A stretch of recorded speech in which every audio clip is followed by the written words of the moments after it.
नमस्कार, मैं हूं नीरज कुमार और आप देख रहे हैं एक देश एक आवाज़ न्यूज़। हमें ग्वालियर फूलबाग चौराहे पे, मैं बता दूं फूलबाग चौराहे पे अभी एक रैली की यहाँ शुरुआत हो गई है। और मैं बता दूं आज मानव अधिकार दिवस है, उसके उपलक्ष्य में। और सबसे बड़ी बात है, हमारे संग हैं रविंद्र सिंह तोमर जी, जो कि अल्पसंख्यक आयोग के सदस्य सलाहकार समिति में बनाए गए हैं और राज्य मंत्री का दर्जा भी उन्हें मिला हुआ है।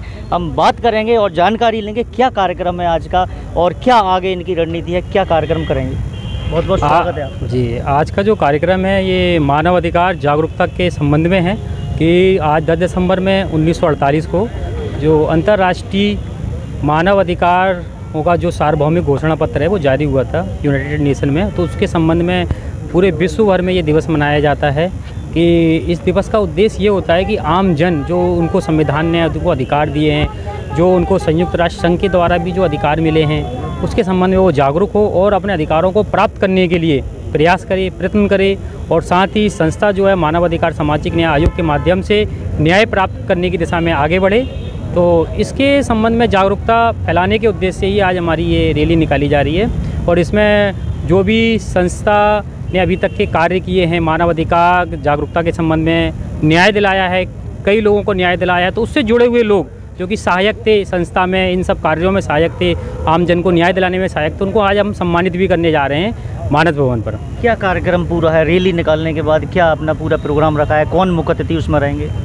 देखिए, जो रैली हमारी रहेगी, रैली के बाद मानस भवन में हमारा एक प्रोग्राम है मानव अधिकार जागरूकता के संबंध में सम्मान समारोह। और इसमें मुख्य अतिथि हमारी जो टीम है, हमारी जो यहाँ के इनका प्रेम है, मेरे से प्रिय हैं हमारे और मित्रगण हैं, तो इन्होंने मुझे राष्ट्रीय अध्यक्ष होने के नाते मुख्य अतिथि आमंत्रित किया है और मैं इनका हृदय से आभारी हूँ कि उन्होंने मुझे मुख्य अतिथि आज यहाँ पर आमंत्रित किया।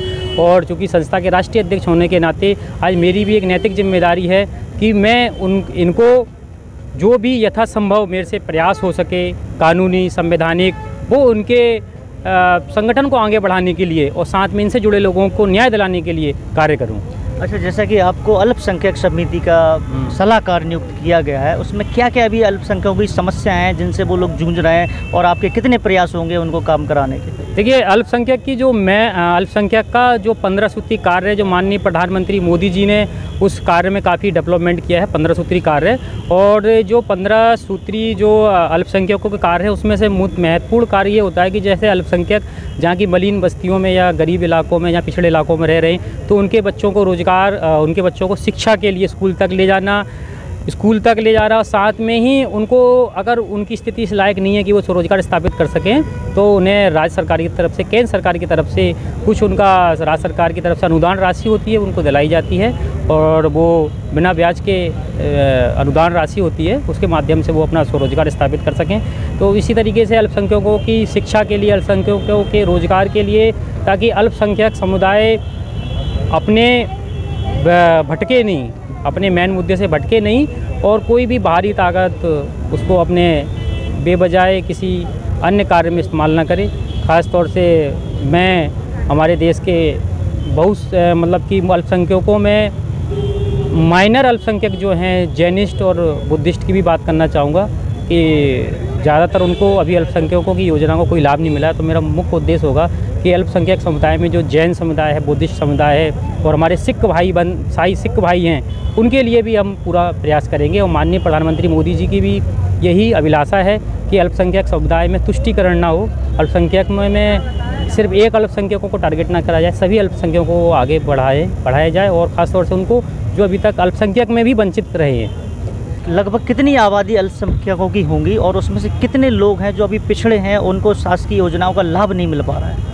देखिए, मैं राष्ट्रीय अध्यक्ष तो मानव अधिकार सामाजिक न्याय आयोग से हूं और अल्पसंख्यक जो आयोग है उसका मैं सदस्य हूं, एडवाइजरी कमेटी का। तो अल्पसंख्यकों की जो जहां तक अभी डेटा हमारे पास उपलब्ध है उसके अनुसार 1/3 आबादी अल्पसंख्यकों की कभी शिक्षा से दूर है, शुद्ध पेयजल से दूर है और अच्छे रहन सहन से दूर है। और इसके अभाव में कुछ लोग भटक जाते हैं, कुछ देश विरोधी गतिविधियों से भी लिप्त हो जाते हैं। तो हमारा एक उद्देश्य है कि उनको मुख्यधारा में शामिल किया जाए।